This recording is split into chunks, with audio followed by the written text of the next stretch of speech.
La corrupción en México. Para empezar con todo antes es importante saber qué es la corrupción. La corrupción política se refiere al mal uso del poder público para conseguir una ventaja ilegítima, generalmente de forma secreta y privada. El término opuesto a corrupción política es transparencia.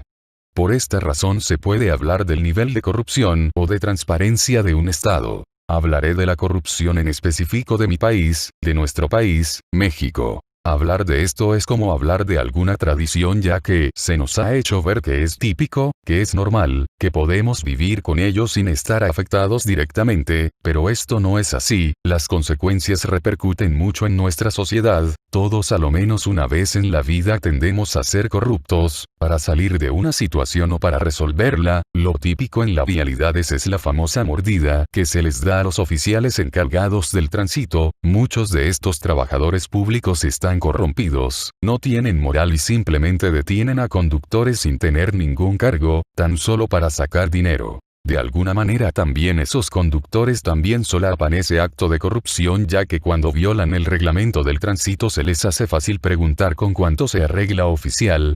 ¿Pero a qué se debe dicho comportamiento? En realidad es costumbre. Falta de educación. Para esto necesitamos ver de dónde empieza el sistema corrupto y cómo se va desenvolviendo y ver hasta dónde llega y cómo afecta esto. Causas de la corrupción en México. La principal causa de este mal comienza con los altos mandos de nuestro país, ¿a quiénes me refiero? Muchos ya saben que es nuestro preciado sistema político, el gobierno, uno pensaría que hacen su labor bien, que están al servicio del pueblo, pero esa mentira se cayó hace años, en esos puestos la cantidad de dinero que se mueve es inmensa, mucha más de la que nos hacen pensar que no tienen, aquí comienza, para llegar a ser político se piensa que con una carrera basta, es más que suficiente, pero no es así, para ser político la manera más fácil y viable para ellos son las famosas palancas, en el lenguaje normal, que alguien del poder te acomode en un buen puesto, unos pensarán esto en qué afecta.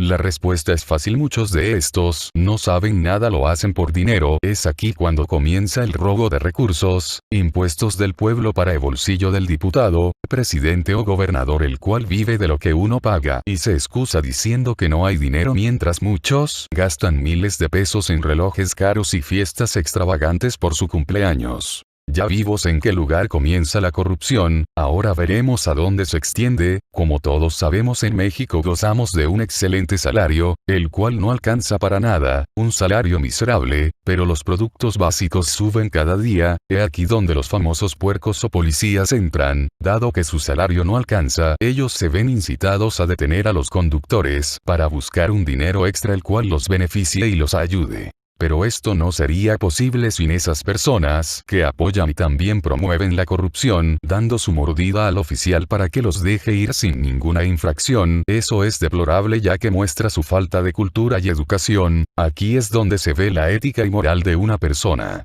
Los efectos de la corrupción en nuestro país son demasiados, desde la pobreza hasta la delincuencia. Tener gente incompetente en la Cámara de Diputados y Senadores es algo que afecta a todo el pueblo, gente que no sabe nada más que robar, gente incompetente que llegó a su puesto con ayuda de alguien y que lo único que sabe hacer es cobrar su cheque al final de cada quincena. Al haber gente mediocre en la política, hay mala administración del dinero y al haber mala administración hay pobreza, no hay salarios justos y a no haber salarios justos, a la gente no le alcanza para vivir. Aquí se desencadena otro factor, la delincuencia.